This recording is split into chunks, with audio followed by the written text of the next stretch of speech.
नमस्कार दोस्तों। आज हम एक ऐसे गैंगस्टर की दिल्ली की कहानी की बात करने जा रहे हैं जिसका नाम सुनते ही दिल्ली के लोग डरने लग जाते थे। अगर दुश्मन उसका नाम सुन लेते थे तो समझते थे कि मौत पक्की है। अगर किसी ने कह दिया कि वो व्यक्ति तुम्हें ढूंढ रहा है, वो गैंगस्टर तुम्हें ढूंढ रहा है, तो समझ लो कि उस आदमी की अब मौत पे बनाई है।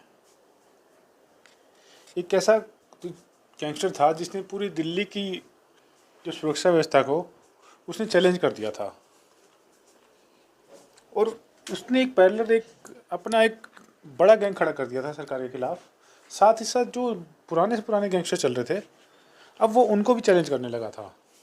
और दिल्ली की सड़कों पर उसने खुलेआम हत्या, लूट जैसे सारे क्राइम उसने शुरू कर दिए थे।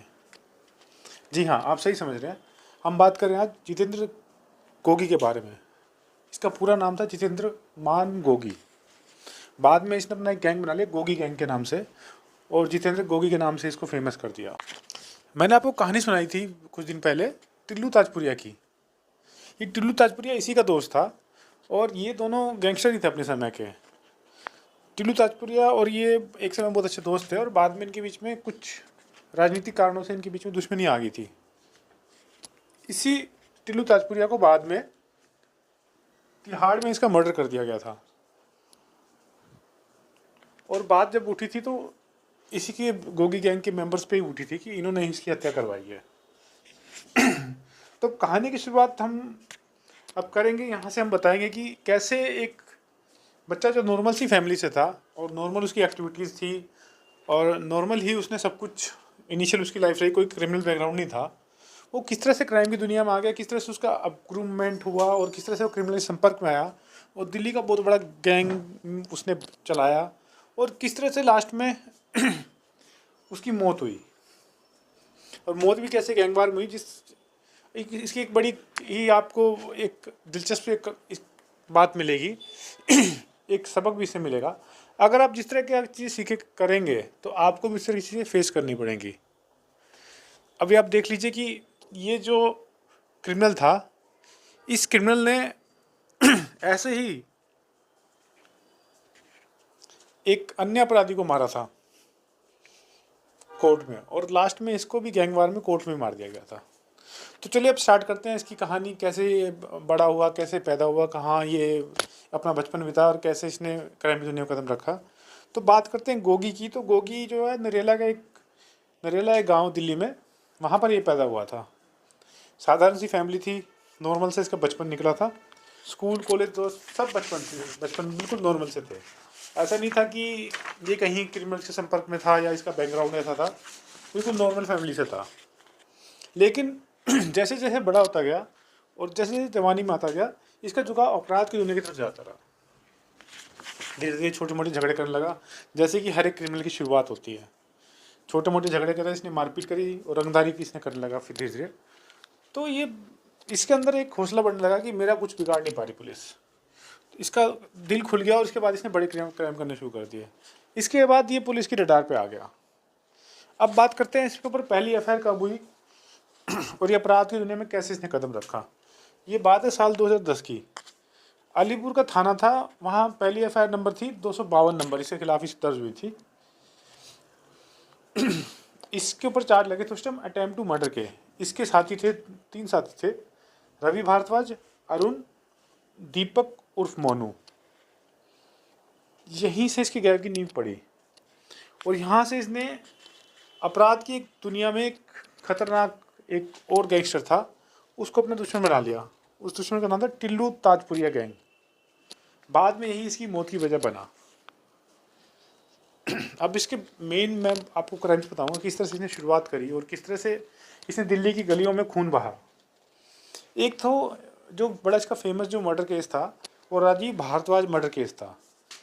ये बात है साल 2018 की। रोहिणी कोर्ट में राजीव भारद्वाज अपनी पेशी करके आ रहा था, तभी I-20 से कुछ लोग उतरते हैं। उसमें रोहित रॉय, कुलदीप बच्चा और गौरव राणा थे। इन्होंने इसके ऊपर ताबड़तोड़ गोलियां चलाई। बताया था कि उसमें 30 से 40 राउंड गोलियां इसके ऊपर चलाई गई थी। गोलियों की आवाज़ से पूरा इलाका दहल उठा था। रवि वहीं पे ढेर हो गया और इसके बाद गोगी गैंग का दिल खुल गया, उन्होंने कहा अब हमारा जब जहाँ मन करेगा वहाँ मार देंगे। क्योंकि उनका दिल इसलिए खुला है क्योंकि उन्होंने एक कोर्ट के प्रेमिसेस के बाहर एक आदमी को मार दिया था। कोर्ट प्रेमिसेस में मारना या बाहर मारना बहुत मुश्किल हो जाता है किसी को मारना, लेकिन अब इनको लगा कि हमारा कोई बिगाड़ नहीं पाएगा कुछ, तो इन्हें खुलेआम सबको चैलेंज देने लगा कि जो हमसे पंगा लेगा हम उसको मार देंगे। लेकिन इन्हें ये नहीं मालूम था यही कोर्ट परिसर बाद में इनका ही मौत की जगह बन जाएगा। इसके बाद इनके अपराध बढ़ते गए। इन्होंने एक कुणाल नाम का लड़का था, उसकी भी गांव के चपाले में मर्डर कर दिया था। अलीपुर की बात थी। वो कुणाल जो था गांव में नॉर्मल बैठ के गाय का दूध निकाला था और वहाँ पे एकदम से ये जाके पीछे से हमला कर देते हैं और कुणाल को गोलियों से छलनी कर देते हैं। कुणाल की गलती क्या थी, उसने इनके खिलाफ आवाज़ उठा दी थी कि ये जो क्राइम कर रहे हैं मैं इसको चलने नहीं दूंगा। यहाँ तक कि इन्होंने गाय को भी गोली मार दी थी। उस दिन गांव की चौपाल में इतना खून बहा जो आज तक गांव ने कभी नहीं देखा था। इसके बाद गोगी का पूरा आतंक पूरे गांव में फैल गया, पूरे आसपास के शहरों में फैल गया। अब इसकी कॉलेज पॉलिटिक्स की बात करेंगे तो कॉलेज पॉलिटिक्स से ही इसने अपराधी दुनिया को कदम रख दिया था। गोगी ने ना सिर्फ सड़कों पे खून बहाया था बल्कि उसने कॉलेज को भी एक तरह से राजनीतिक अड्डा बना के वहाँ भी खून बहाना शुरू कर दिया था। दिल्ली विश्वविद्यालय की छात्र राजनीति में मैंने जो आपको नाम बताया टिल्लू ताजपुरिया, इसके साथ इन्होंने अपने अपने दोनों कैंडिडेट खड़े करे और इनके बीच में इसी बात को लेके झगड़ा शुरू हो गया कि मेरी चलेगी या उसकी चलेगी या मेरा कैंडिडेट बनेगा। दोनों को एक पोस्ट पे थे। इसके बाद इन्होंने दिल्ली में जो पोस्टरबाजी करी और लोग जो थे इसमें इन्वॉल्व, धीरे धीरे इसका हिंसा का रूप ले लिया इसने और ये जो चुनाव थे आपराधिक चुनाव बन गया। इसके बाद ये लोग हमेशा अपने गैंग्स के हिसाब से वहाँ पे कैंडिडेट खड़ा करने लगे और उसको लेके गोलीबारी करते थे और दिल्ली यूनिवर्सिटी का पूरा माहौल बिगाड़ दिया। दिल्ली का एक अलीपुर में एक कॉलेज है सदरानंद कॉलेज, दोनों वहीं के पास आउट है। इन्होंने इतना बुरा हाल मचाया वहाँ पे कि राजनीति में इन्होंने एक छात्र राजनीति को पूरा खराब करके रख दिया था। अब जब इसकी एक्टिविटीज़ बहुत ज़्यादा बढ़ गई तो दिल्ली पुलिस के लिए चैलेंज बन के खड़ा हो गया। तो दिल्ली पुलिस ने इसको 2016 में ये क्राइम करता गया। इसके बाद इसने रंगदारी मांगी, बिजनेसमैन से रंगदारी मांगी, पॉलिटिशियंस तक से इसने रंगदारी मांगी। बिजनेसमैन इससे पूरी तरह परेशान हो चुके थे, सीएम तक किसी कंप्लेंट्स आ चुकी थी। तो पुलिस वाले जब एक्टिव हुए तो पुलिस वालों ने इसको पकड़ लिया। मैं जितेंद्र गोगी सेंटर कर रहा हूँ दिल्ली पुलिस के सामने गुड़गांव कासा गंजी के अंदर, ठीक है। हमें चारों तरफ से घेर लिया और मेरा एनकाउंटर हो सका, इसलिए मैं सेंटर कर रहा हूँ और इसको मंडोली जेल में डाल दिया। अब इसने मंडोली जेल से ही अंदर से ही अपना एक गैंग चलाना शुरू कर दिया। अब जेल इसके लिए एक सज़ा नहीं थी। इसने दिल्ली में अब इसको बड़ा सेफ जोन लगा कि मैं जेल से आराम से बैठ चलाऊँगा और मेरे राइवल्स भी मेरे अब कुछ नहीं बिगाड़ पाएंगे, क्योंकि जेल में आप होते हैं तो आपको गैंग वार में मारे जाने का खतरा बहुत कम होता है। तो इसने वहीं से मोबाइल फ़ोन लिया, फ़ोन पे ही ये लोगों को धमकाना शुरू कर दिया। इसने लोगों से पैसे मांगने शुरू कर दिए, रंगदारी शुरू कर दी और नए नए अपराधों की वहाँ से बैठ के प्लानिंग करने लगा। कोरोना में लॉकडाउन के समय जब पूरा देश थमा होता तो मंडोली जेल की चारदीवारी में बैठ के खून की नई कहानियाँ लिख रहा था बैठ के अंदर। ये जब लोग डर रहे थे बाहर निकलने से पहले, तो इसने उस समय को बड़ा मिस यूटिलाइज़ करा और उस समय में इसने जब इवन कैदियों को भी छोड़ा जाता है डर से कि कोरोना न फैल जाए, तो अंदर बैठ के ये रंगदारी का काम कर रहा था।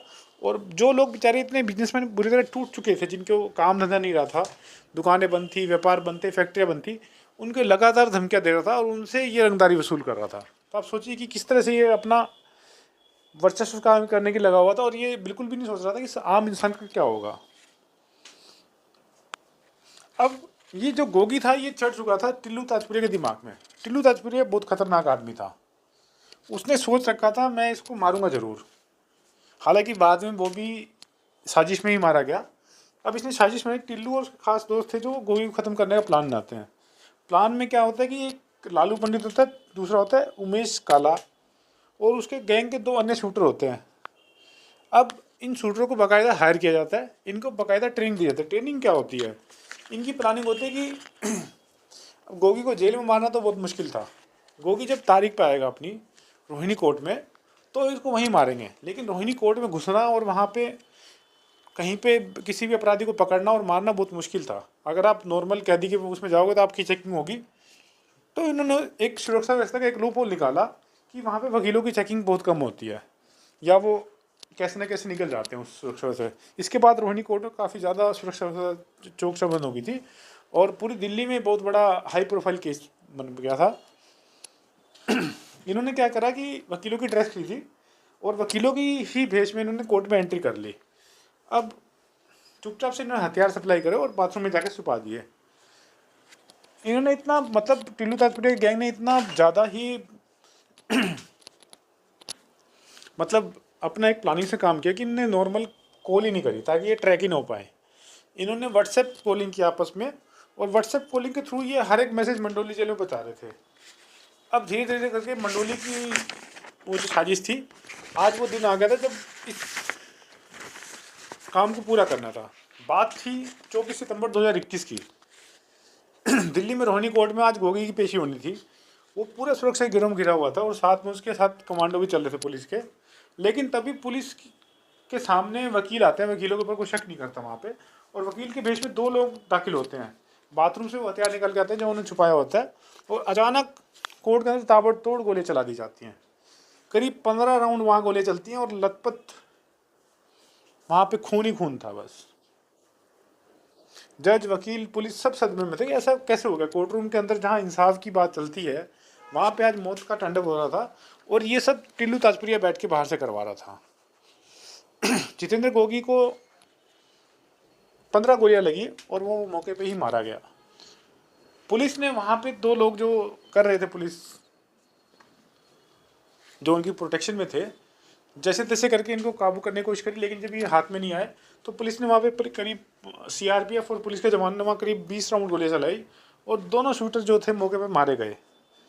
अब ये पहले बड़ा दिल्ली का हाई प्रोफाइल केस बन चुका था, क्योंकि दिल्ली की नॉर्मल दिल्ली में गैंगवार तो काफ़ी हुए, लेकिन कोर्ट के अंदर गैंगवार और कोर्ट रूम के अंदर गैंगवार होना बहुत बड़ी बात थी। इन लोगों ने एक तरह से पूरी की पूरी न्याय व्यवस्था को चैलेंज कर दिया था। अब टिल्लू बहुत बड़ा नाम बन चुका था। जितेंद्र गोगी का गैंग लग रहा था खत्म हो जाएगा, लेकिन जितेंद्र गोगी का गैंग भी जिंदा रहा। उसने सोच लिया, उसके गैंग मेंबर्स ने, जिस तरह से इन्होंने हमारे जो साथी को मारा, हम इसको भी पक्का मारेंगे आने वाले समय में। अब गोगी के मरने के बाद पूरा देश हिल चुका था।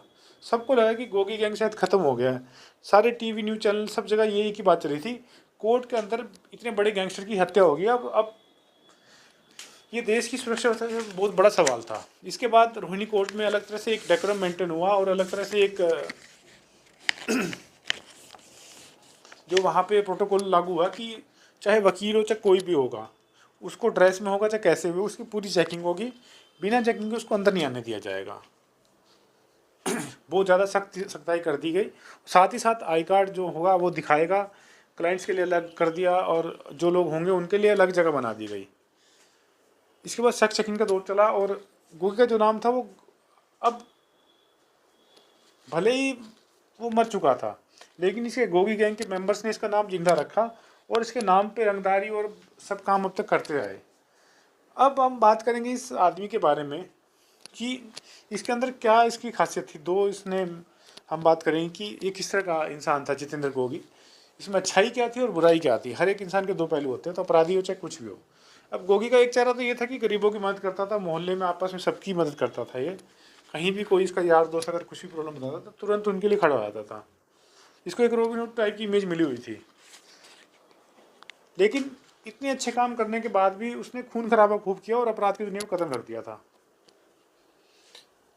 कुछ लोग जिन्होंने जिसने इसको करीब से देखा, इसको जल्लाद की तरह समझते थे। इसने खून से पैसा कमाया और लास्ट में उसी खून में आगे जाके इसकी डेथ हो गई। पैसे का कारण इसने बहुत सारे बिजनेसमैन का मर्डर किया, और एक मर्डर मैंने आपको बताया था कि इसने कोर्ट रूम के बाहर, जब कोर्ट से एक पेशी हो रही थी तब इसने एक आदमी का मर्डर किया था। तो उसी तरह इसकी कोर्ट रूम में मर्डर हो गया। तो अब इस कहानी से हम बात करेंगे सीख क्या मिलती है हमें। अगर हम बात करें जितेंद्र गोगी इतना बड़ा नाम था दिल्ली का, जो सोचता था मैं दिल्ली का दाऊद इब्राहिम बन जाऊंगा। नीरज बुवाना के बाद ये सोच रहा था कि मैं बड़ा मेंबर हूँ, क्योंकि इसके नीरज बुवाना से भी अच्छे कॉन्टैक्ट्स थे, तो ये सोचा था मैं बहुत बड़ा गैंगस्टर बन जाऊंगा। लेकिन ये लास्ट में गैंगवार में ही मारा गया। तो इस कहानी से हमें क्या सबक मिलता है? आज की कहानी जो जितेंद्र जो गोगी थी, इस कहानी से हमें सबक क्या मिलता है? सबक एक तो मिलता है कि जितेंद्र गोगी की जो कहानी थी वो हमें सबसे आती है कि अपराध का जो रास्ता होता है बहुत चमकदार लगता है, लेकिन एंड में आपकी बर्बादी तय है। आपको परिवार टूट जाता है, आपके लोगों से दुश्मनी हो जाती है। अगर जितेंद्र गोगी सही रास्ते पे चलता तो कभी भी उसकी टिल्लू ताजपुरिया से मुलाकात नहीं होती, और मुलाकात होती तो ये कभी दुश्मन नहीं बनते, क्योंकि ये राजनीति में आए दोनों लोग, दोनों के बीच में क्लैश हुआ और दोनों लोगों ने सिर्फ छात्र राजनीति में पढ़ने के चक्कर में दूसरे आदमी का मर्डर कर दिया। इन दोनों ने एक दूसरी ज़िंदगी ख़त्म कर दी। जहाँ जितेंद्र गोगी को टिल्लू ताजपुरिया ने मारा, टिल्लू ताजपुरिया को बाद में उसी के जितेंद्र गोगी गैंग मेंबर ने बाद में तिहाड़ में उसकी हत्या कर दी। दोनों के मर्डर बहुत हाई प्रोफाइल हुए, लेकिन एंड बहुत ही ख़राब हुआ। एंड में यही कहा गया, दो कुख्यात क्रिमिनल मारे गए। तो दोस्तों ये थी जितेंद्र गोगी की ज़िंदगी की कहानी, जो आज हमें बता रहे थे कि कैसे खून से और अपराध की दुनिया में अगर आप पढ़ते हैं तो आपको सम्मान और सुकून कभी नहीं मिलेगा, क्योंकि अंत में हर एक गैंगस्टर की लाइफ में एक ही मोड़ आता है, वो आता है मौत का। या तो वो जेल में सड़ेगा, उसकी वही मौत हो जाएगी जेल में सड़ के, और नहीं तो वो पुलिस की गोली से मार जाएगा। कभी भी उसके परिवार के लोग अप्रूव नहीं कर पाते, बहुत रेयर केसेस मिलेंगे, उसके बच्चे भी आगे नहीं बढ़ पाते, क्योंकि अपराध से कमाया हुआ पैसा वो अपराध में ही जा रहा है उनका। तो दोस्तों आज की ये कहानी थी। तो इस कहानी से आपको क्या सबक मिलता है, और इस कहानी को बताने का उद्देश्य हमारा कहीं भी क्राइम को इंस्टिगेट नहीं करना है, और युवाओं में एक तरह से जागरूकता पैदा करना है कि कैसे क्राइम और क्रिमिनल अप्रूव में होते हैं और कैसे उसको रोकथाम उसकी की जा सकती है। हमारा मकसद यही था कि आप ये जानें कि जितेंद्र गोगी जैसे क्रिमिनल्स कैसे आगे बढ़े और कैसे उनकी लाइफ का एंड कैसे हुआ, पुलिस की गोली से, या तो इनका एनकाउंटर होता है और नहीं तो या फिर आपस में ही राइवलरी मारे जाते हैं। तो ये आज जितेंद्र गोगी की कहानी थी। आपको कैसी लगी, पसंद आई, नहीं आई, आप हमें ज़रूर कमेंट सेक्शन में बताइए। साथ ही हमें आप ज़रूर कमेंट सेक्शन में ये भी बताइए कि आपको और कोई कहानी किसी और व्यक्ति के बारे में, लाइफ के बारे में जानना चाह रहे हैं, तो हमें कमेंट सेक्शन में बताइए। आपकी राय हमारे लिए बहुत इंपॉर्टेंट है। आपको हमारा ये चैनल कैसा लग रहा है, हमारे वीडियोज़ कैसे लग रहे हैं, आप हमें कमेंट सेक्शन में बता सकते हैं। भारत गौरव न्यूज़ पे हम कहीं भी आपकी कोई भी स्टोरी आएगी, कुछ भी आएगा, आप हमारी ईमेल आईडी भी यहाँ मेंशन है, तो आप उस पर भी स्टोरी, आपको लगता है कि कोई ऐसी स्टोरी है जो कवर नहीं हो पाती, या फिर जो ऐसी है जो सोशल मीडिया से या फिर नॉर्मल चीज़ों से दूर है, उस आदमी की लाइफ में कवर करना चाहिए, आप उन्हें बताइए, हम उनको भी कवर करने की जरूर कोशिश करेंगे। तो तब तक के लिए आप इस वीडियो को देखिए और इससे कुछ सीख लीजिए युवाएं। और अगर आपको ये वीडियो पसंद आ रहा है तो उसे लाइक कर दीजिए, चैनल को सब्सक्राइब कीजिए और वीडियो को ज़्यादा से ज़्यादा शेयर कर दीजिए। तब तक के लिए हमारे साथ बने रहिए भारत गौरव पर। हम फिर से एक नई स्टोरी मिलेंगे। धन्यवाद।